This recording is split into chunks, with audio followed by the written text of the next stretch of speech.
Guys, आज के इस वीडियो में हम एक टॉपिक नहीं बल्कि एक ही वीडियो में 9 टॉपिक को कवर करने वाले हैं। इस छोटे से वीडियो में हम 9 टॉपिक को एक साथ कवर करने वाले हैं। आज का हमारा टॉपिक है parts of speech. Parts of speech में जो 9 कैटेगरीज होते हैं सभी को हम पूरे डिटेल में जानने वाले हैं। देखिए, अगर आपको इंग्लिश सीखना है तो पार्ट्स ऑफ स्पीच के बिना तो आप इंग्लिश सीख ही नहीं सकते, क्योंकि पार्ट्स ऑफ स्पीच ही हमें सेंटेंसेस को फ्रेम करने में हेल्प करते हैं। अगर हम पार्ट्स ऑफ स्पीच को नहीं सीखते हैं तो हम नहीं पहचान पाएंगे कि किसी भी सेंटेंसेस को कैसे फ्रेम किया गया है, किस प्रेपोजिशन का यूज़ किया गया है, किस कंजंक्शन का यूज़ किया गया है, कैसे सेंटेंसेस को फ्रेम किया गया है, हम नहीं समझ पाएंगे बिना पार्ट्स ऑफ स्पीच के। तो पार्ट्स ऑफ स्पीच सीखना हमारे लिए बहुत ही ज़रूरी है, तभी हम इंग्लिश बोलना सीख पाएंगे। तो चलिए, आज के इस वीडियो में हम पार्ट्स ऑफ स्पीच की पूरे जड़ से सीखेंगे। मतलब छोटी छोटी भी जो बातें होती है ना, वो भी हम पार्ट्स ऑफ स्पीच को पूरे डिटेल में जानने वाले हैं। इस वीडियो के बाद आपको दूसरे पार्ट्स ऑफ स्पीच की वीडियो देखने की ज़रूरत ही नहीं है, आपको सभी अभी के अभी याद हो जाएंगे। और लास्ट में मैं आपको एक प्रैक्टिस के लिए क्वेश्चन दूंगी। अगर आप पार्ट्स ऑफ स्पीच पूरा वीडियो देखते हैं तो लास्ट वाला क्वेश्चन आप यूँ सॉल्व कर लोगे और आप आज के आज पार्ट्स ऑफ स्पीच को जड़ से खत्म कर दोगे। चलिए वीडियो को स्टार्ट करते हैं। और सबसे पहले आप ये जान लो कि पार्ट्स ऑफ स्पीच होते क्या है। पार्ट्स ऑफ स्पीच होते हैं, देखिए, सबसे पहले मुझे ये बताइए स्पीच का मतलब क्या होता है। तो गाइस, स्पीच का मतलब होता है भाषण। किसी भी एक भाषण, जैसे आप लेक्चर वगैरह देते हो ना, वही हमारा भाषण होता है। तो किसी भी भाषण को बनाने के लिए आपको किस चीज़ की ज़रूरत पड़ती है? सेंटेंसेस की ज़रूरत पड़ती है। तो आप बहुत सारे सेंटेंसेस को ऐड करके एक स्पीच रेडी करते हो। अब ये बात तो समझ में आ गई कि एक स्पीच बनता है सेंटेंसेस से। अब ये सेंटेंसेस कैसे बनते हैं? ये सेंटेंसेस बनते हैं वर्ड्स से, क्योंकि आपके पास बहुत सारे वर्ड्स होंगे, तभी आप वर्ड्स को ऐड कर करके एक सेंटेंसेस को बना सकते हैं। अब ये वर्ड्स क्या है? तो गाइस, ये वर्ड्स ये 9 कैटेगरीज है। Noun, pronoun, verb, adjective, adverb, preposition, conjunction, interjection, articles. ये 9 कैटेगरीज ही वर्ड्स के कैटेगरीज है। यानी कि आप एक सेंटेंसेस को फ्रेम करते हैं, एक लॉन्ग सेंटेंसेस को, तो आपको इन सब का जानना ज़रूरी है, तभी आप सेंटेंसेस को बना पाओगे। आप सेंटेंसेस को बना पाओगे तभी आप एक स्पीच रेडी कर पाओगे। तो अगर आपको स्पीच रेडी करना है तो आज पार्ट्स ऑफ स्पीच को कंप्लीट वॉच करना होगा। चलिए, अब हम एक एक करके नाउन, प्रोनाउन, वर्ब, एडवर्ब सभी को डिटेल में जानते हैं। जरा सा भी कोई भी बात अगर आपको डाउट लगती है, कुछ भी अगर आपको नहीं समझ में आता तो कमेंट में आप जरूर पूछिएगा। मैं आपको हर सवाल का जवाब बहुत ही अच्छे से दूंगी, क्योंकि हम पूरे डिटेल में हम पार्ट्स ऑफ स्पीच को जानने वाले हैं। इसके बाद दूसरी वीडियो देखने की जरूरत हमें नहीं पड़नी चाहिए। चलिए देखते हैं। सबसे पहले नाउन क्या होता है, नाउन को जानते हैं। नाउन, सबसे पहले डिफिनेशन देख लेते हैं, क्योंकि देखिए स्कूल से हम पढ़ते आ रहे हैं, स्कूल से जब से हम छोटे थे तब से हम डिफिनेशन पढ़ते आ रहे हैं। और noun is a word that is the name of things, an idea, an animal, a place और अ पर्सन। मतलब एक नाउन क्या होता है? थिंग्स होता है, आइडिया होता है, एनिमल होता है, प्लेस होता है, पर्सन होता है, ये सभी क्या है? नाउन है। लेकिन शॉर्ट ट्रिक क्या है नाउन को पहचानने की? अब उतना कौन याद रखेगा? Things, idea, place, person, animal, इतना कौन याद रखेगा? सिंपल शॉर्टकट में याद रखना है। शॉर्टकट में कैसे याद करेंगे? जिसे आप देख सकते हैं, जिसे आप महसूस कर सकते हैं, जिसे आप टच कर सकते हैं, वो सभी नाउन है। सी, फील, टच, ये सभी नाउन है। देखिए, आपके आसपास जितने भी सामान है, वर्ल्ड में जितने भी ऑब्जेक्ट हैं जिसे आप देख सकते हो, आप माइक्रोवेव को देख सकते हो, आप वॉशिंग मशीन को देख सकते हो, आप आयरन को देख सकते हो, आप कैंडल को देख सकते हो। यानी कि हाउस, घर में जितने भी सामान है, सोफा, टीवी, कुर्सी, अलमीरा, जो भी सामान है, या फिर बाहर पेड़ आप देख रहे हो, बाहर घर आप देख रहे हो, बाहर ट्यूशन में ब्लैक बोर्ड देख रहे हो, फोन देख रहे हो, ये सभी क्या है? जो हम देख सकते हैं, ये सभी नाउन है। क्या है? नाउन है। किसी पर्सन को आपने देख लिया, रोहन को देख लिया, रिया को देख लिया, मोहन, सोहन, जो भी है, जिसे भी आप देख रहे हो, पर्सन, जो भी, चाचा, नाना, मामा, मामी, जो भी हो, सभी है नाउन। क्यों? क्योंकि हम उन्हें देख सकते हैं ना। हम जिसे भी देख सकते हैं, वर्ल्ड में जिसे भी आप देख सकते हैं, सभी नाउन है। सभी क्या है? नाउन है। याद रखिएगा। फॉर एग्जाम्पल, बुक, आप बुक देख सकते हैं? बिल्कुल, बुक में तो हम पढ़ते हैं, तो बुक तो हम देख ही सकते हैं। और क्या हो गया? टेबल, टेबल पे तो हम बैठते हैं, टेबल देख सकते हैं। और क्या हो गया, फैन, फैन ऊपर चल रहा, हम देख रहे हैं ना, यानी कि क्या हो गया, हमारा नाउन हो गया। या फिर अलमीरा, ये भी हम देख सकते हैं, अलमीरा को हम देख सकते हैं ना, उसमें कपड़े वगैरह रखते हैं, अगर नहीं देखते तो कैसे रखते, तो देख सकते हैं ना, तो जिससे भी आप देख सकते हो सभी क्या है, नाउन। तो एक बात तो क्लियर हो गई, सी यानी कि नाउन हम देख सकते हैं। नेक्स्ट है फील, जिसे आप फील कर सकते हो। फील यानी कि हवा, हवा चल रही है, आज ठंडी हवा चल रही है, आज बहुत उमस है और गर्म हवा चल रही है, आज लू चल रहा है, गर्म एकदम हवा चल रहा है, ये आप महसूस करते हो ना, बिल्कुल महसूस करते। क्या आप हवा को देख सकते हैं, आज गर्म हवा चल रहा है, क्या गर्म लिखा हुआ रहता है, नहीं ना, वो हम महसूस करते हैं। ठंडी हवा या गर्म हवा हमारे बॉडी को टच करती है तब हम उसे फील करते हैं, वो सब क्या है, नाउन है। या फिर आपके बदन में दर्द हो रहा है, आपके हाथ में दर्द हो रहा है, आपके सर में दर्द हो रहा है, आपको बुखार है, जो भी है, इलनेस, बीमारी, आप देख सकते हो। इस लड़के को बुखार हुआ है, आप देख सकते हो बुखार हुआ है, बुखार कैसा दिखता है, आप देख सकते हो, नहीं देख सकते, उसे तो हम फील करते हैं। हम अपने से हम सिर को टच करते हैं, सिर गर्म रहता है तो हम समझ जाते हैं कि हाँ भाई इसे बुखार हुआ है, तो उसे हम देख तो नहीं सकते है ना, उसे हम टच करके फील करते हैं कि भाई उसका सिर गर्म है, यानी कि उसे बुखार है। आज मेरे पैरों में दर्द है, तो दर्द तो हम देख नहीं सकते कि भाई दर्द कैसे दर्द है, हम उसे फील करते हैं कि भाई बहुत दर्द, चलने में तकलीफ हो रही है, दर्द है। तो दर्द को भी क्या करते हो, आप महसूस करते हो, यानी कि वो क्या है, नाउन है। सॉफ्टनेस, आपने फूल को छुआ, तो फूल को देख के थोड़ी ना समझ में आ गया कि वो सॉफ्ट है, फूल को देख के नहीं समझ में आया वो सॉफ्ट है, हम उसे टच किए हमें फील हुआ, हम उसे छुए ना तो हमें फील हुआ कि भाई वो बहुत सॉफ्ट है, वो बहुत हार्ड है, तो फील हुआ ना, तो फील जो होता है वो नाउन होता है। ठीक है, समझ में आ गया, नाउन समझ में आ गया। टच, जिसे आप देख सकते हो उसे आप छू सकते हो, जैसे आप ये पेड़ देख सकते हो ना, देख सकते हो यानी कि नाउन है, सी, देख सकते हैं, छू भी तो सकते हैं, हम पेड़ को जाके छू देंगे, छू भी तो सकते हैं ना पेड़ को, ऐसा नहीं है कि हम छूने जाएंगे तो वो इनविजिबल हो जाएगा, वो गायब, ऐसा तो नहीं है कि हम उसे छूने जाएंगे तो वो गायब हो जाएगा, ऐसा तो नहीं है, पेड़ तो वहीं पर रहेगा, छुएंगे तो भी वहीं पर रहेगा, तो ये क्या है, नाउन है। आप आप टेबल को देख सकते हो, उसे छू भी तो सकते हो, आप फोन को देख सकते हो, फोन को छू भी तो सकते हो, तभी तो हम चलाते हैं फोन। आप कूलर को देखते हो तो कूलर को छू भी तो सकते हो, तभी तो हम उसमें पानी भरेंगे। तो यही चीज है जिसे आप देख सकते हो, जिसे आप फील करते हो, जिसे आप टच करते हो, सभी क्या है, नाउन। तो बस आपको ये 3 चीज याद रखनी है, सी, फील, टच और नाउन हो गए क्लियर। अब आई होप आपको नाउन कभी लाइफ में परेशान नहीं करेंगे। नाउन बस इतना समझना है, सेंटेंस आसानी से बनेंगे। Ram is a good boy, Ram क्या हो गया, नाम है ना, यानी कि राम को हम देख भी सकते हैं, टच भी कर सकते हैं, वो क्या है, नाम है, वो क्या है, नाउन है। ठीक है, तो इस तरह से आप नाउन को पहचान लोगे। चलिए अब नेक्स्ट देखते हैं। नेक्स्ट है प्रोनाउन। प्रोनाउन क्या होता है, तो गाइस नाउन के बदले आने वाले शब्द प्रोनाउन होते हैं। देखिए नाउन है ना, नाउन के बदले आने वाले शब्द प्रोनाउन होते हैं, और noun is a word that is used in place of noun. Noun के बदले आने वाले शब्द प्रोनाउन होते हैं, एकदम शॉर्ट। जैसे कि अगर आपने बोला Ram is a good boy, क्या हम लोगों ने बोला, Ram is a good boy, Ram एक अच्छा लड़का है, Ram is a good boy. Ram रोज स्कूल जाता है, Ram goes to school daily, Ram goes to school daily, Ram रोज स्कूल जाता है, राम रोज खेलता है, Ram plays daily, Ram plays daily, या फिर राम plays daily, राम रोज खेलता है। तो गाइस ये क्या, हम लोगों ने हर जगह राम राम, अब हमें एक स्पीच रेडी करना है, राम के बारे में हमें एक स्पीच रेडी करना है, तो क्या हम सब जगह राम लगा दे, Ram is a good boy, Ram goes to school daily, Ram plays football, Ram plays cricket, Ram it's mango, तो इतना राम राम राम राम लिखते जाएंगे तो क्या स्पीच देखने में अच्छा लगेगा, बहुत ही अजीब सा स्पीच हम लोग का रेडी होगा। तो नाउन जो हम बार बार नाउन यूज नहीं कर सकते स्पीच में।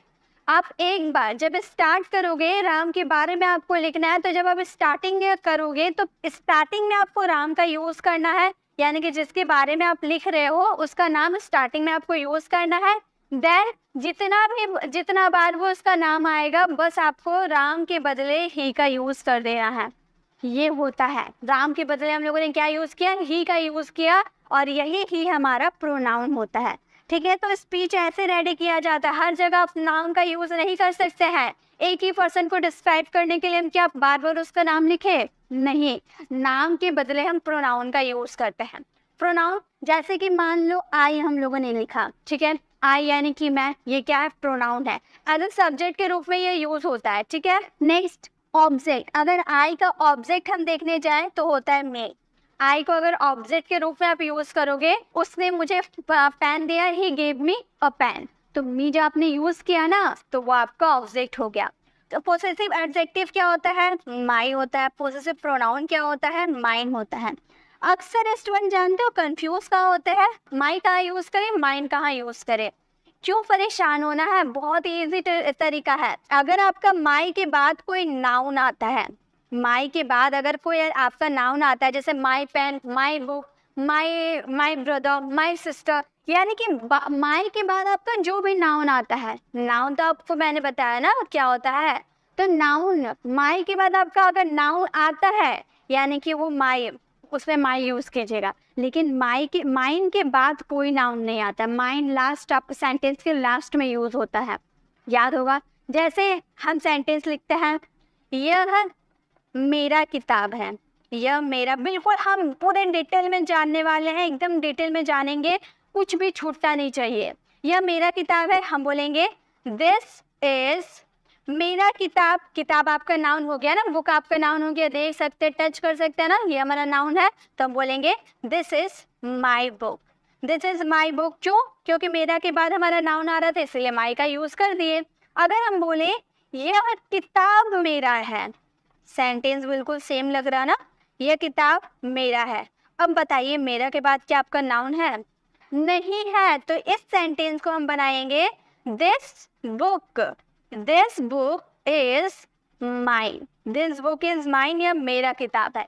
यही आपको बस समझना है कि अगर मेरा के बाद कोई नाउन है यानी कि माई का यूज करना है, उसके बाद नाउन का यूज कर देना है। अगर आपका मेरा के बाद कोई नाउन नहीं है यानी कि उसमें माइन का यूज करना है। आई होप आपको समझ में आ गए। चलिए, ये कंफ्यूजन तो क्लियर हो गया कि पोसेसिव एडजेक्टिव कहाँ यूज करना है, पोसेसिव प्रोनाउन कहाँ यूज करना है।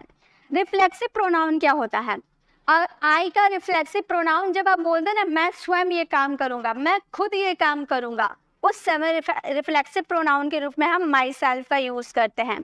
ये मैंने आपको प्रोनाउन वाली वीडियोस में कवर करवाया था। हम सारे प्रोनाउन के बारे में नहीं जानने वाले, हम कुछ कुछ प्रोनाउन के बारे में देख लेते हैं। जैसे कि अगर ही की बात करें, ही हमारा सब्जेक्ट के रूप में यूज होता है और इसका ऑब्जेक्ट के रूप में हम हिम का यूज करते हैं।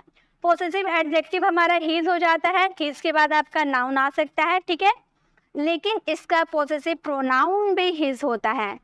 ठीक है, आप याद रखिएगा, इसका पोसेसिव प्रोनाउन भी हिज ही होता है, और इसका रिफ्लेक्सिव प्रोनाउन हो जाएगा हिमसेल्फ। इसका रिफ्लेक्सिव प्रोनाउन क्या हो जाएगा, हिमसेल्फ। ठीक है, क्लियर। अगर हम सी की बात करें, चलिए गर्ल की भी तो बात करें, तो गर्ल क्यों पीछे रह जाए। सी की बात करेंगे तो इसका ऑब्जेक्ट हो जाएगा हर, इसका अगर पोसेसिव करेंगे तो हर हो यहाँ पर हर हो जाएगा, हर प्लस नाउन लगा देंगे, ठीक है। और जब इसका पोसेसिव प्रोनाउन करेंगे तो हर्स हो जाएगा, एस लग जाएगा, ओके। और जब इसका रिफ्लेक्सिव प्रोनाउन करेंगे तो हर सेल्फ हो जाएगा।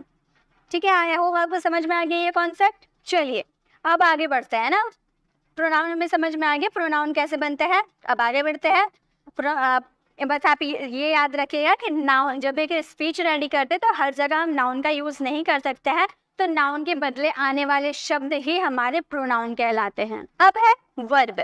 वर्ब क्या होते हैं, बहुत ही इजी, बहुत ही इंपॉर्टेंट, ये जानना बहुत ही ज़्यादा ज़रूरी है।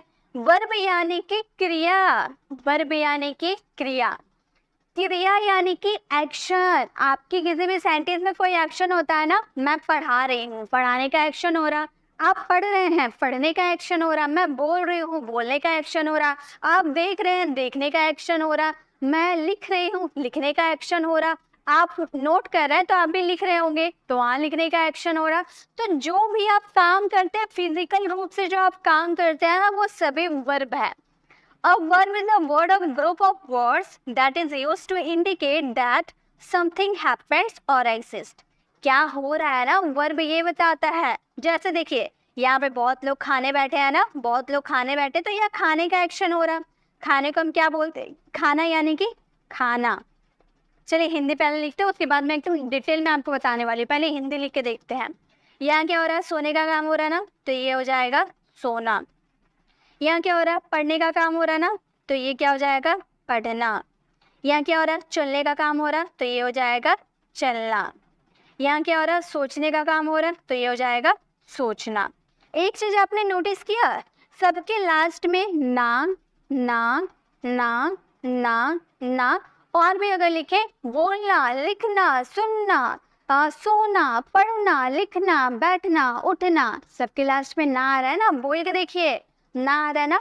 तो जिसके भी लास्ट में अगर आपका ना आए, जिसके सेंटेंस में जो आप सेंटेंस बना रहे हो और उस सेंटेंस में आपको लग रहा है कि भाई ये एक्शन हो रहा, तो जिसके भी लास्ट में ना आए वो क्या है? हमारे वर्ब है। वो सभी क्या है? वर्ब है, एक्शन हो रहा।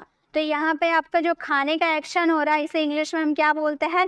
ईट। इसे हम क्या बोलते हैं? ईट। ईट मतलब खाना। इसका अगर सेकेंड फॉर्म देखने जाए तो सेकेंड फॉर्म एट होता है और थर्ड फॉर्म क्या होता है? ईटन होता है। ठीक है, वर्ब्स के फॉर्म के साथ चलेंगे। सोना, सोना यानी कि क्या हो जाएगा? स्लीप हो जाएगा। अगर इसके सेकेंड फॉर्म की बात करें तो स्लेप्ट हो जाएगा। अगर इसके थर्ड फॉर्म की बात करें तो स्लेप्ट हो जाएगा। गाइस, अगर आपको वर्ब वाली वीडियोस चाहिए तो आप मेरी वर्ब वाली वीडियोस को विजिट कर सकते हैं। उसमें आपको ढेरों वर्ब्स मिल जाएंगे। आपको वर्ब्स की टेंशन लेने की ज़रूरत ही नहीं है। मैं बहुत वर्ब्स की वीडियो अलग अलग बना रखी हूँ। आप सभी वर्ब्स वाली वीडियोज़ को देखिए, आपको एकदम वर्ब से जड़ से ख़त्म हो जाएंगे। आपको कोई टेंशन लेने की ज़रूरत ही नहीं पड़ेगी वर्ब्स में।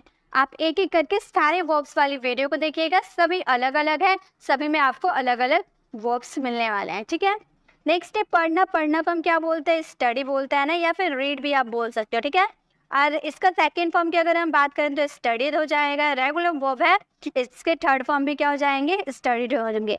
वर्ब भी टू टाइप के होते हैं, रेगुलर होते हैं, इरेगुलर होते हैं। अब इसे और भी डिटेल में जानने के लिए आप वर्ब वाली वीडियोस को विजिट कर सकते हो, या फिर मैं आपको बता देती हूँ। जिसके लास्ट में ईडी आते हैं, जैसे कि इसके लास्ट में ईडी है, यहाँ भी ईडी है, तो जिसके लास्ट में ईडी आते हैं वो रेगुलर वर्ब होता है। जिसके फर्स्ट फॉर्म एक अलग होते हैं और सेकेंड थर्ड एक जैसा होता है वो हमारा इरेगुलर होता है, या फिर तीनों फॉर्म अलग होते हैं वो भी हमारे इरेगुलर होते हैं।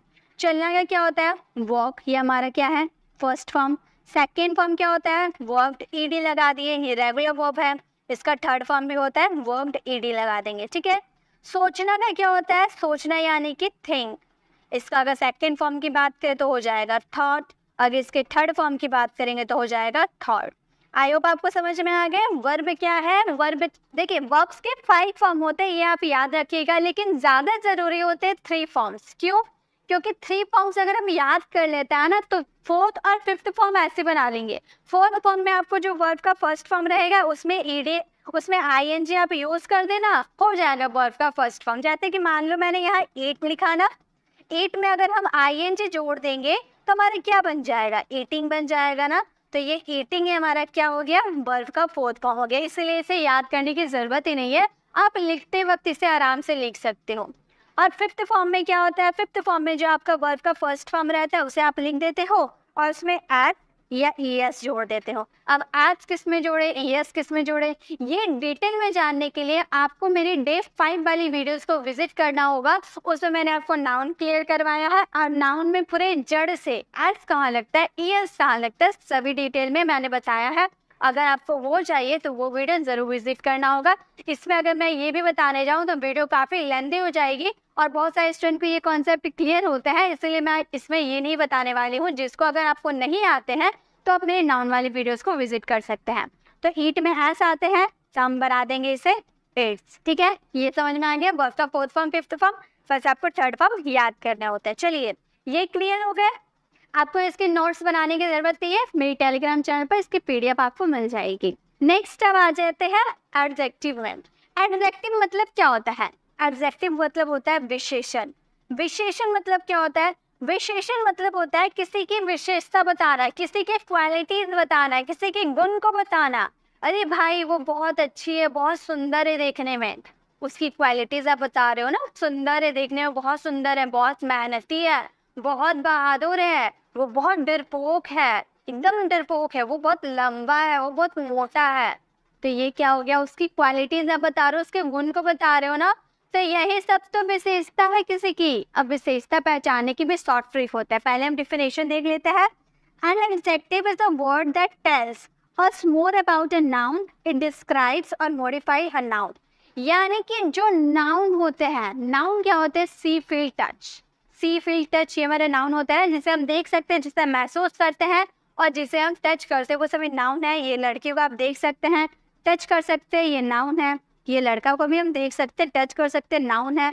ये भी लड़का को हम देख सकते हैं, टच कर सकते हैं, यानी कि नाउन है।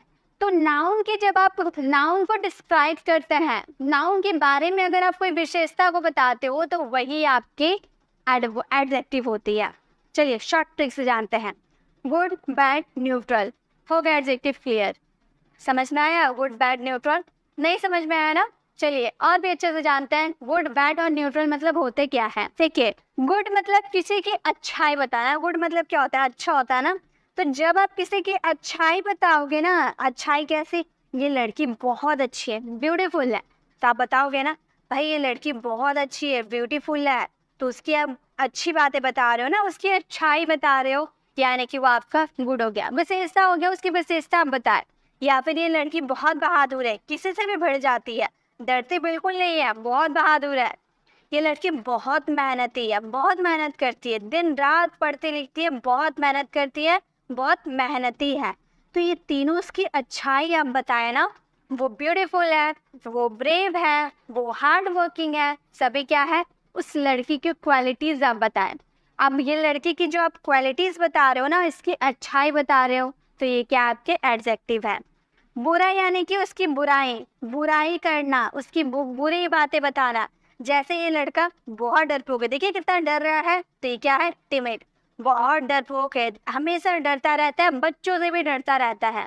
तो ये क्या, उसकी बुराई आप कर रहे हो ना, उसकी बैड हैबिट्स आप बता रहे हो, तो ये क्या हो गया, ये भी एडजेक्टिव हो गया। उसकी विशेषता तो आप बता रहे हो ना कि भाई वो बहुत डरता है, या फिर ये बहुत बेईमान है, सबसे बेईमानी करता रहता है, सबका पैसा मारकर खा गया है, यानी कि उस बेईमान है। तो ये भी उसकी क्वालिटीज आप बताया ना कि भाई वो हमेशा सबको ठगता रहता है, सबको चीट करता रहता है। ठीक है, नेक्स्ट, देखने में बहुत ही बदसूरत है, अगली है। ठीक है, तो वो भी क्या, आप उसकी तारीफ कर रहे हो कि भाई तुम अगली हो, तारीफ कर रहे हो, नहीं आप उसकी बुराई कर रहे हो कि भाई वो बहुत ही बदसूरत है, बहुत ही कुरूप है, बहुत ही अगली है। ठीक है, अब न्यूट्रल, अच्छाई बुराई तो आपको समझ में आ गया। न्यूट्रल क्या होता है, न्यूट्रल मतलब ना आप उसकी अच्छाई कर रहे हो, ना आप उसकी बुराई कर रहे हो, लेकिन उसकी क्वालिटीज आप बता रहे हो। जैसे ये आदमी कुछ ज़्यादा लंबा है ना, ज़रूरत से ज़्यादा लंबा है। मान लो आप खड़े हो, आपके सामने से एक आदमी क्रॉस हुआ और वो कुछ ज़्यादा ही लंबा है, तब आप उसको देखकर आप ये थोड़ी बोलोगे छी छी छी कितना लंबा है, या फिर अरे वाह कितना लंबा है, ऐसा तो आप नहीं बोलोगे ना, उसकी तारीफ करोगे ना उसकी बुराई करोगे, लेकिन कमेंट ज़रूर करोगे। हमारी आदत है, मेरी हो या आपकी हो, कोई भी हो, हम लोगों की ये आदत है, अगर हम कुछ अलग चीज़ देख लेता है तो वो बिना कमेंट किए हम रुक नहीं सकते, कमेंट ज़रूर करते हैं। तो आप आपके सामने से कोई ज़रूरत से ज़्यादा ही लंबा आदमी क्रॉस होगा, तब कुछ ना कुछ तो ज़रूर बोलोगे, चुप तो नहीं रहोगे, पक्का आपके बगल में जो भी रहेगा आप उससे ज़रूर बोलोगे कि भाई ये कितना लंबा है, ये तो आप बोले, लेकिन क्या आप उसकी बुराई किए? नहीं, लंबा होना बुराई है ही नहीं। अच्छाई किए? नहीं, लंबा होना अच्छा भी नहीं है। तो ना अच्छाई किए ना बुराई किए, लेकिन उसकी क्वालिटीज आप बताए कि भाई वो लंबा है, तो ये क्या हो गया, न्यूट्रल हो गया। लॉन्ग है, लंबा है, टॉल है, यानी कि वो उसकी एडजेक्टिव, उसकी विशेषता बता रहे हो। मान लो ये कुछ ज़्यादा ही मोटा है, ज़रूरत से ज़्यादा ही मोटा है। अब आपके सामने से मोटा आदमी जा रहा है, तो आप क्या बोलोगे, इराम कितना मोटा आदमी है, ऐसा तो आप नहीं बोलोगे। या फिर हे वाह कितना मोटा आदमी है, क्या आप ऐसे बोलोगे? नहीं, ना आप उसकी तारीफ करोगे ना आप उसकी बुराई करोगे, आप बस इतना बोलोगे कि कितना मोटा है, बस उसकी विशेषता, उसकी क्वालिटीज वो बताओगे। तो मोटा होना कोई गुनाह नहीं है, अब कोई होता है तो क्या कर सकते हैं, लेकिन गुनाह तो नहीं है, मोटा होना कोई गुनाह है नहीं, लेकिन आगे वाला कमेंट जरूर कर देता है। ठीक है, अब हेल्दी है, कोई बच्चा बहुत ही ज़्यादा हेल्दी है, तो हेल्दी हो तो उसकी हम बोलेंगे ना वाह कितना क्यूट है, ओलू ओलू सा है, हेल्दी है। और ना उसका बुराई किए ना उसका अच्छाई किए, बस आप बोले कि भाई बहुत हेल्दी है, तो वो भी क्या होगी, उसकी विशेषता बताए। तो इस तरह से हम विशेषता बताते हैं किसी की विशेषता। गुड बैड न्यूट्रल ये क्या है, एडजेक्टिव है। तो जब भी आप इस सेंटेंस में किसी की अच्छाई आप कर रहे हो, बुराई कर रहे हो, या फिर उसकी विशेषता को आप बता रहे हो, तो वो सब क्या हो गया, एडजेक्टिव हो गए। ठीक है, चलिए अब आगे बढ़ते हैं। गाइस लास्ट में आपको होमवर्क जरूर मिलने वाले, उससे आपके डाउट क्लियर होने वाली है, तो वीडियो में आपको एंड तक बने रहना है। अब है एडवर्ब। एडवर्ब क्या होते हैं? An adverb is a word that describe और gives more information about a word, an adjective और अनदर एडवर्ब। देखिए ये जो एडवर्ब होता है ना, एड यानी कि एडजेक्टिव, वर्ब यानी कि वर्ब, यानी कि दो एडजेक्टिव और वर्ब को मिलाकर एडवर्ब हम लोगों ने बना दिया। और ये जो एडवर्ब है ना, ये वर्ब को भी मॉडिफाई करता है, एडजेक्टिव को भी मॉडिफाई करता है, और एडवर्ब खुद एडवर्ब को भी मॉडिफाई करता है। ठीक है, मतलब उसके बारे में ज़्यादा इन्फॉर्मेशन देता है। फॉर एग्जाम्पल के थ्रू समझते हैं। मान लीजिए ये लड़की खा रही है, ठीक है, दिख रहा है खा रही है, तो मान लो ये धीरे धीरे खा रही है, इसका नाम रिया है। हम बोलेंगे रिया eats स्लोली। रिया eats स्लोली, रिया कैसे खा रही, ईट क्या है, एक्शन हो रहा। ठीक है, अब मैं सिंपल बोलती रिया eats, रिया खाना खाती है। अब मैंने उसमें स्लोली लगा दिया, तो ये ज़्यादा डिस्क्राइब कर दिया ना कि रिया जो है धीरे धीरे खाती है। मैंने खाना को और अच्छे से मॉडिफाई कर दिया, उसे और अच्छे से क्लैरिटी दे दी कि भाई रिया जो है ना धीरे धीरे खाती है।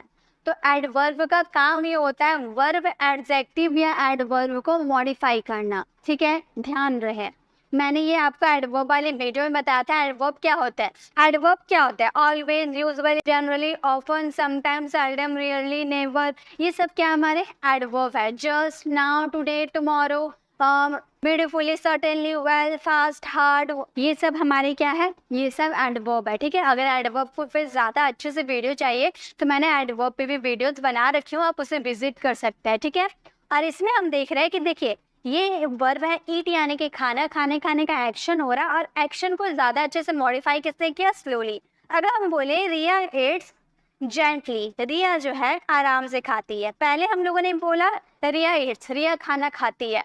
अब रिया जो है बहुत ही धीरे धीरे आराम से खा रही है, मज़ा, खाना का मज़ा लेते हुए खा रही है। तो हम लोगों ने बोला कि भाई वो बहुत मज़ा लेकर खा रही है। रिया ईट्स जेंटली, बहुत आराम से खा रही है। तो खाना को और भी उसके जो खाने का एक्शन और उसको मॉडिफाई किसने किया, जेंटली ने किया। अगर हम बोले रिया ईट्स फास्ट, रिया तेजी से खा रही है, जल्दी जल्दी खाई जा रही है, तो और रिया का खाने को डिस्क्राइब किसने किया, फास्ट ने। अच्छे से कौन क्लियरिटी दिया, फास्ट लगा दिए, तो पता चला ना कि रिया तेजी से खा रही है। तो ये जो वर्ड्स आप यूज कर रहे हैं ना, यही वर्ड्स है एडवर्ब। ठीक है, इन्हीं को हम बोलते हैं एडवर्ब। ठीक है, यानी कि जो भी वर्ब एडजेक्टिव या एडवर्ब को मॉडिफाई करता है वो सभी क्या है, एडवर्ब है। चलिए नेक्स्ट देखते हैं। नेक्स्ट है preposition. A preposition is a word usually placed before a noun or pronoun to show its relation the same other words in the sentence। देखिए ये ना रिलेशन बताता है। अब देखिए पहली बात मेरी सुनिए, प्रीपोजिशन, प्री यानी कि पहले और पोजिशन यानी कि जगह। जगह, कोई वस्तु किस जगह पे है ये डिस्क्राइब कौन करता है, प्रीपोजिशन करता है।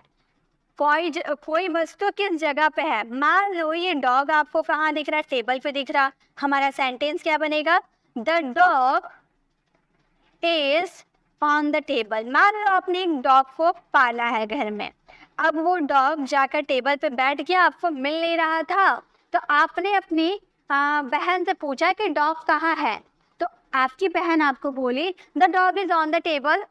जो डॉग है वो टेबल के ऊपर है, टेबल के ऊपर है, या फिर the dog is sitting on the table, table के ऊपर बैठा है। आप यहाँ पर सिटिंग का यूज कर दोगे तो बैठने का सेंस निकलेगा।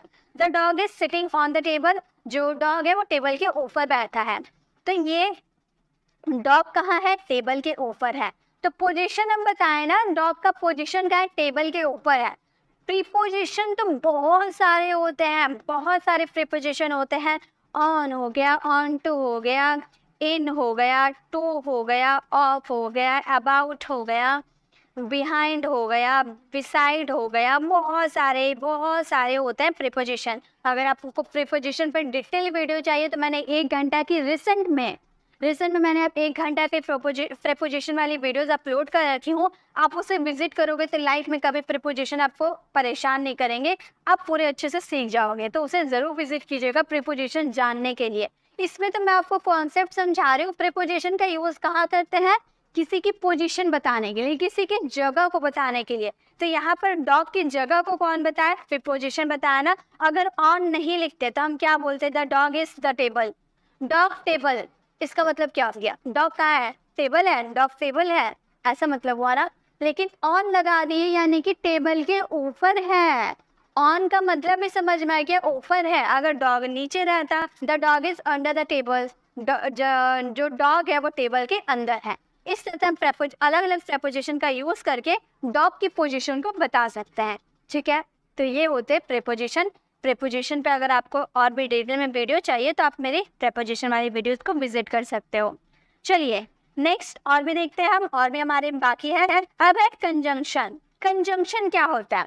कंजंक्शन यानी कि दो वस्तुओं को, दो सेंटेंसेस को जोड़ने का काम ही कंजंक्शन करता है। और conjunction is a word that is used to joining other words, phrases और सेंटेंसेस। दो वर्ड्स, दो फ्रेजेस, दो सेंटेंसेस को जोड़ने का काम कौन करता है? कंजंक्शन करता है। देखिए मान लीजिए आपने एक जूता खरीदा है, ठीक है। जूता देखने में तो काफी अच्छा लग रहा है, बट इसे पहनने में आप कंफर्टेबल नहीं है। जूता देखने में काफी अच्छा है तो हम बोलेंगे माई शूज लुक ग्रेट। मेरा जो जूता है ना देखने में बहुत अच्छा है, ठीक है। बीच में क्या लगेगा वो बाद में देखेंगे।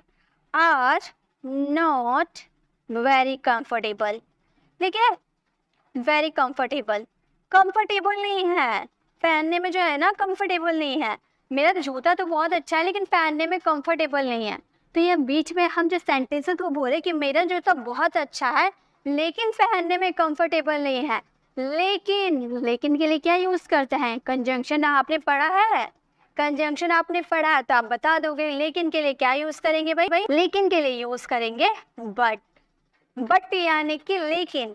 माई शूज लुक ग्रेट, मेरा जूता अच्छा है बट यानी कि लेकिन are not very comfortable, but comfortable नहीं है, आरामदायक नहीं है। ये हमारे बट क्या है? कंजंक्शन है। और कंजंक्शन क्या किया? दो सेंटेंसेस को जोड़ दिया ना, दो सेंटेंसेस को जोड़ दिया ना। एक हो गया माई शूज लुक ग्रेट और एक हो गया आर नॉट वेरी कंफर्टेबल। दो सेंटेंसेस को किसने जोड़ा? बट ने जोड़ा। अगर बट नहीं लगाते तो सेंटेंस इनकम्प्लीट रहता, ठीक है।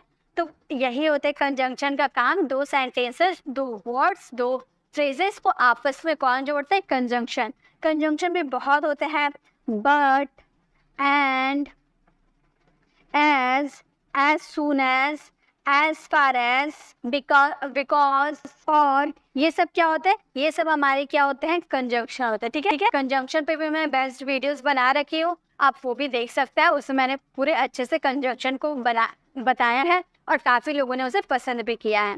चलिए कंजंक्शन भी हो गया क्लियर, इससे मैंने डिटेल वीडियो बना रखी हूँ तो आप उसे भी विजिट कर सकते हैं।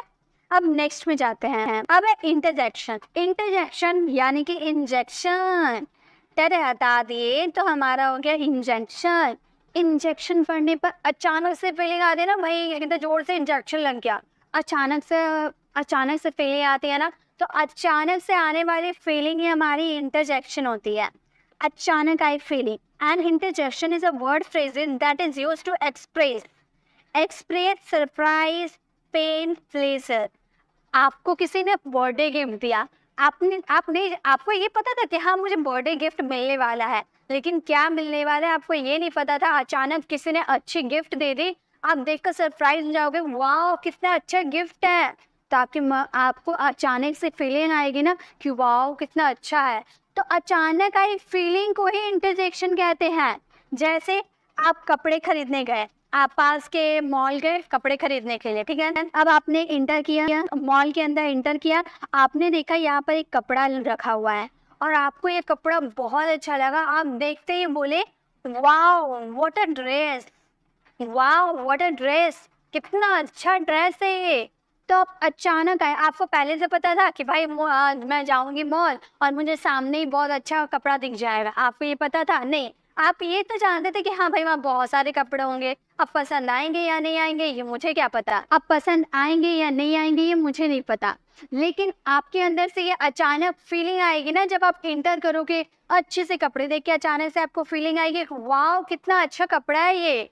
तो ये फीलिंग है हमारी इंटरजेक्शन होती है। कि या फिर आप मैच वगैरह जीत गए तो आप बोलते हो ना हुर्रे हम मैच जीत गए, हुर्रे, आप खुशी मनाते हो ना। तो ये भी क्या अचानक फीलिंग आती है ना, अचानक जीतेंगे तभी तो अचानक खुशी मनाएंगे। चीयर्स, आप कोई खेल रहा था आप उसे चीयर्स कर रहे हो ना कि भाई तुम अच्छा खेल रहे हो, खेलो खेलो अच्छा खेल रहे हो, चीयर्स कर रहे हो, उसे खुश कर रहे हो, वो भी अचानक फीलिंग। आपने देखा कि भाई वो अच्छा खेलने लगा तो अचानक आपके मुंह से आवाज आएगा कि भाई तुम खेलो अच्छा खेलो, ठीक है। नेक्स्ट, वो कोई अच्छा तारीफ वाला काम करेगा तो उसके पीठ को थपथपाते हुए हम कहते हैं ना वाह तुमने अच्छा काम किया। तो वो भी अचानक आप वो अच्छा काम किया तभी तो आपने अचानक उसे शाबाशी दी, वरना आप क्यों देते, ठीक है। तो ये होते हैं हमारे इंटरजेक्शन। चलिए अब लास्ट देखते हैं। लास्ट है आर्टिकल, बहुत इंपॉर्टेंट है, इंग्लिश ग्रामर में बहुत ही ज्यादा इंपॉर्टेंट है। Articles are words that define a noun as specific और अनस्पेसिफिक। अब बताइए ये क्या है? अम्ब्रेला है, ठीक है, इसे हम लिख देते हैं, इसकी इंग्लिश अम्ब्रेला, सभी को स्पेलिंग आती है ना अम्ब्रेला। ये क्या है? ये यूनिवर्सिटी है, यहाँ भी हम स्पेलिंग लिख देंगे यूनिवर्सिटी, ये हम लोगों ने लिख दिया। अब बनाएंगे, इसमें क्या लगाते हैं हम, ये तो जानते हैं ना, इसमें क्या लगता है ए या ए एन। द वाले कॉन्सेप्ट में नहीं जा रहे, ठीक है, अभी ए और ए एन में कंफ्यूजन दूर करते हैं, देन हम द में जाएंगे, ठीक। तो अब किसमें ए लगाए किसमें एन लगाए? तो यू, हमारा वॉवल्स क्या होता है, ए ई आई ओ यू, ये 5 हमारे वॉवल्स होते हैं, बचपन से पढ़ते आ रहे ए ई आई ओ you, A E I O you, यानी कि हमारे वॉवल्स है ना, बिल्कुल है, सही तो पढ़ा हम लोगों ने, यही तो वॉवल्स है। तो यहाँ पर यू है तो क्या लगा देंगे हम लगा देंगे ए एन, ठीक है, वॉवल्स है, यू तो वॉवल्स है, देखिए वॉवल्स है, ए एन लगा दिए। यहाँ पे यू है तो क्या लगाएंगे, ए एन लगाएंगे, सही है? बिल्कुल नहीं, ये सही है बट ये गलत है। क्यों गलत है मैम एक्सप्लेन कीजिए। यू यहाँ भी है, यू यहाँ भी है, लेकिन यहाँ ए एन सही हो गया, यहाँ ए एन सही नहीं हुआ, क्यों? इस पे भी रीजन है। तो रीजन क्या है, रीजन को जानते हैं, रीजन जान जाएंगे तो ये सवाल नहीं करेंगे। देखिए हमारा क्या होता है, वॉवल्स जब रहेंगे, वॉवल्स रहेंगे तो हम ए एन लगाएंगे, राइट। और जब कॉन्सोनेंट रहेंगे तो कॉन्सोनेंट में क्या लगाएंगे हम, ए लगाएंगे, राइट, सही बात है। वॉवल्स क्या होता है हमारे, ए ई आई ओ यू, यानी कि हिंदी में मात्रा देखें ओ आ ई, यानी कि ओ से आ तक जो भी होते हैं, ओ से आ तक जो भी आते हैं वो क्या है, हमारे वॉवल्स हैं। ओ से आ तक आने वाली जितनी भी मात्राएं हैं सभी क्या है, वॉवल्स हैं। जैसे कि अम्ब्रेला, हम इसका हिंदी लिखेंगे तो हम ऐसे लिखेंगे ना अम्ब्रेला, ठीक है, हिंदी मैंने सही लिखा ना, ओ आया ना, ओ यानी कि हमारे ए एन रहेंगे। लेकिन ये क्या है, यूनिवर्सिटी, नहीं गलत लिखा ना मैंने, हाँ गलत लिखा, चलिए इसे सही करते हैं, होगा यूनिवर्सिटी, ठीक है। अब मैंने सही लिखा, यूनिवर्सिटी ऐसे होता है ना। अब देखिए क से य तक आने वाले सभी को हम व्यंजन बोलते हैं और इंग्लिश में कॉन्सोनेंट बोलते हैं। तो यहाँ जो य आया ना, इसे यूनिवर्सिटी य, तो क ख ग घ में य आता है ना, क ख ग में य आता है ना, ओ आ में आता है, क ख ग घ में आता है, तो फ ख ग तो कॉन्सोनेंट है और कॉन्सोनेंट के साथ तो ए लगता है, तो ए एन क्यों लगाएंगे, ए एन लगाएंगे नहीं लगाएंगे। चलिए कुछ और एग्जाम्पल देखते हैं, ठीक है, ये आपको समझ में आ गया ना, कॉन्सोनेंट के साथ क्या लगाएंगे, ए लगाएंगे, और वॉवल्स के साथ ए एन लगाएंगे। जैसे मैंने लिखा आवर, इसे हिंदी में क्या बोलते हैं, आवर बोलते हैं, हो आया ना, यानी कॉन्सोनेंट है, ए लगाएंगे, ठीक है। अगर हम बोले एप्पल, एप्पल बोले तो ए ऐसे हम लिखते हैं ना एप्पल, यानी कि ए आया ना, ये इसमें ए एन लगाएंगे, ठीक है। ए और ए एन वाला कंफ्यूजन आपको क्लियर। चलिए इस पे कुछ ए और ए एन वाला पे कुछ सेंटेंसेस फ्रेम करके आप हमें कमेंट बॉक्स में ज़रूर रिप्लाई कीजिएगा। अब नेक्स्ट चलते हैं। अब हम देखेंगे दो में कंफ्यूजन को क्लियर। चलिए दो में कंफ्यूजन को क्लियर करते हैं। आर्टिकल वो तो सेम डेफिनेशन है, डेफिनेशन नहीं पढ़ेंगे। यहाँ पे आप क्या देख रहे हैं, बिल्ली जो है दूध पी रही है, तो हम बोलेंगे कैट ड्रिंक्स मिल्क। यहाँ कैट बैठी है, ये कैट वाइट है ना, हम बोलेंगे कैट इज वाइट। यहाँ पे दो लगा दे, दो का कॉन्सेप्ट सीख रहे हैं, दो लगा दे रहे हैं। यहाँ पे दो का कॉन्सेप्ट सीख रहे हैं, दो लगा दिए। अब बताइए सही है, ये गलत है, ये सही है। क्यों भाई, ऊपर वाला दो कैसे नहीं लगा, नीचे वाला दो कैसे लगा? यहाँ पर देखिए, कैट ड्रिंक्स मिल्क, बिल्ली दूध पीती है। आप किसी एक बिल्ली का बात बोल रहे हैं? नहीं, वर्ल्ड में जितना बिल्ली है, जितनी कैट्स है, वर्ल्ड में जितनी कैट्स है, सभी तो दूध पीती है, सभी दूध पीती है, सभी कैट्स दूध पीती है। तो आप किसी पर्टिकुलर कैट की बात नहीं कर रहे हैं, आप वर्ल्ड की जितनी कैट है सभी के बारे में बता रहे कि बिल्ली दूध पीती है। लेकिन यहाँ हम बोल रहे द कैट इज वाइट, बिल्ली वाइट है। अब बिल्ली, सभी बिल्ली वाइट है? वर्ल्ड में जितनी बिल्लियाँ हैं, जितनी कैट्स है, क्या सभी वाइट है? नहीं, आप किसी एक पर्टिकुलर कैट के बारे में बोले, किसी एक कैट के बारे में आपने देखा कि आपके घर में एक कैट है और उसके बारे में आपने बताया कि आपकी जो बिल्ली है वो कैट है। The cat is white. जब आप किसी एक पर्टिकुलर के बारे में बोलोगे, मैन इज मॉर्टल, मनुष्य मरणशील है, तो क्या एक ही आदमी मरणशील है कि वर्ल्ड में जितने आदमी है सभी मरणशील है? आदमी नहीं, सभी, जितने मैन वुमेन से सभी, जितने पर्सन है वर्ल्ड में सभी मरणशील है, सभी मॉर्टल है, सभी को एक ना एक दिन मरना है। कोई किसी को वरदान नहीं मिला है पूरे लाइफ जीने का, ठीक है? किसी को वरदान नहीं मिला, सभी एक दिन सभी एक ना एक दिन मरना है।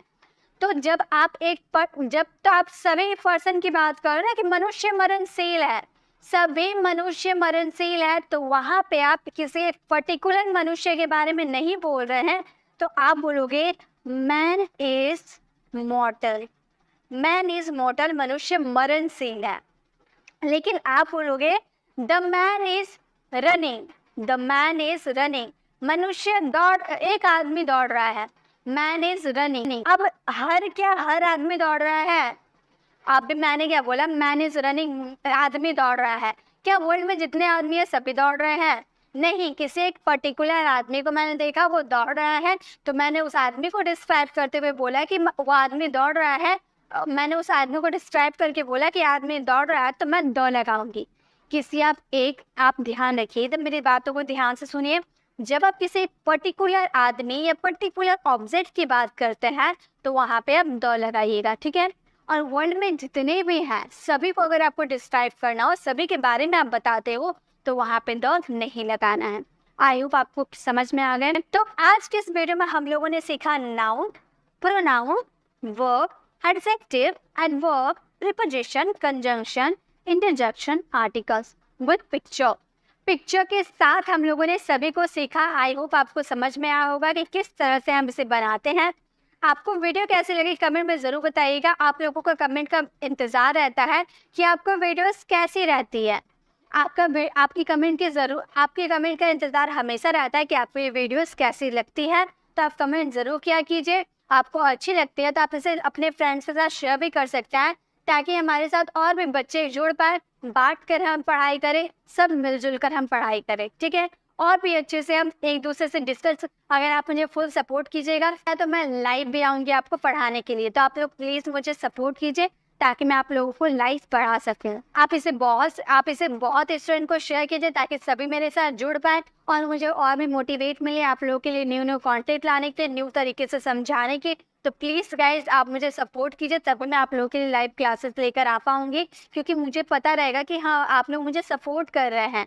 और गाइज अगर आपको प्रीपोजिशन की 1 आवर वाली वीडियोस को विजिट करना है तो आप लेफ्ट साइड क्लिक करके आप हमारी प्रीपोजिशन वाली वीडियोस को विजिट कर सकते हैं, और राइट साइड क्लिक करके आप हमारे प्लेलिस्ट में जाकर सीक्वेंस वाइज सारे वीडियोस को विजिट कर सकते हैं, क्योंकि मैंने आप लोगों के लिए, स्पेशली आप ही लोगों के लिए 75 डेज इंग्लिश स्पीकिंग का कोर्स लेकर आए हूँ, ताकि आप 75 डेज में इंग्लिश को इम्प्रूव कर पाए।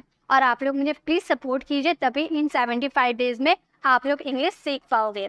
अगर आप हमारे चैनल पर नए हैं और मेरे पढ़ाने का तरीका आपको अच्छा लग रहा है तो प्लीज़ चैनल को सब्सक्राइब करें और सब्सक्राइब कर आने वाले बेल आइकन को प्रेस करें। देन ऑल नोटिफिकेशन ज़रूर क्लिक करें ताकि जब भी मैं वीडियो अपलोड करूँगी आप तक नोटिफिकेशन मिलती रहेगी। मिलते हैं नेक्स्ट वीडियो में, तब तक के लिए कीप लर्निंग।